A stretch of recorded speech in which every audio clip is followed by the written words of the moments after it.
Os princípios que orientam o estudo de competência e do direito processual visam garantir que cada caso seja julgado pelo tribunal certo, assegurando uma distribuição justa da justiça. Isso inclui entender o princípio do juiz natural e a diferença entre competência absoluta e relativa. O princípio do juiz natural, imagine você que está sendo acusado de um crime. O princípio do juiz natural garante que você só será julgado por um tribunal que já existia antes do seu caso e que foi definido por lei para tratar desse tipo de acusação. Esse princípio, ele protege a criação de tribunais especiais só para o seu caso, tribunal de exceção, o que poderia ser injusto e tendencioso. Assim, você tem a segurança de um julgamento imparcial, feito por um juiz designado de forma justa e previamente estabelecida. A competência absoluta é como uma regra firme e inegociável sobre qual tribunal deve julgar certos tipos de casos. Por exemplo, se alguém comete um crime federal, como falsificação de dinheiro, esse caso deve ser julgado por um tribunal federal. Não há opção de levar esse caso ao tribunal estadual. Se um caso desse fosse levado ao tribunal errado, qualquer decisão desse tribunal seria inválida. O juiz teria que reconhecer isso e transferir o caso para o tribunal correto. A competência relativa, por outro lado, é mais flexível.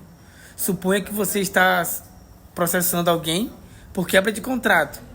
Você pode escolher entre processar no tribunal do seu local de residência ou no local onde a quebra de contrato ocorreu.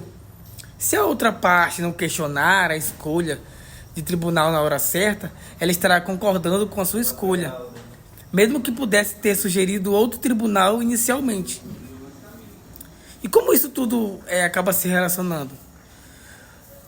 O princípio do juiz natural e a competência absoluta, eles se correlacionam porque garantem que determinados casos sejam julgados por tribunais específicos, que previamente são definidos. Isso evita que qualquer tentativa de manipular o sistema de justiça, assegurando que cada caso vá para o tribunal correto desde o início. Bom, o princípio do juiz natural e a competência relativa, mesmo com a flexibilidade de escolher entre tribunais em alguns casos, essa escolha deve respeitar regras claras e justas. Tá, o que isso significa? Isso significa que as partes não podem escolher um tribunal de forma que ofereçam justamente, uma decisão, uma delas, mantendo a imparcialidade do processo. A incompetência absoluta e relativa, a competência absoluta, ela é importante para garantir que certos tipos de casos sejam sempre julgados pelo tribunal correto, mantendo a justiça e a ordem. Já a competência relativa permite que as partes escolham um tribunal mais conveniente, desde que não viole as regras básicas de justiça e imparcialidade. Então vamos lá. Suponhamos que você está envolvido em um acidente de trânsito, em uma cidade diferente da qual você reside.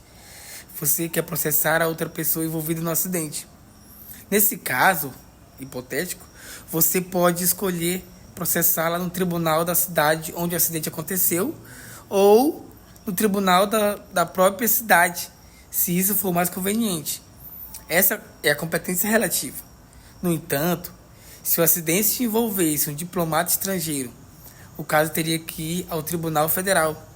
E essa é a competência absoluta. Dessa forma, os princípios de competência e princípio do juiz natural trabalham juntos para garantir que essa justiça ela seja distribuída de maneira justa e adequada para cada situação específica. E vale lembrar que a incompetência absoluta, ela gera um efeito ex tunc, ou seja, existe uma nulidade absoluta do processo. Já a incompetência relativa, ela traz um efeito ex nunc, que é daqui para frente, se esse vício for corrigido, será ter efeito daqui para frente.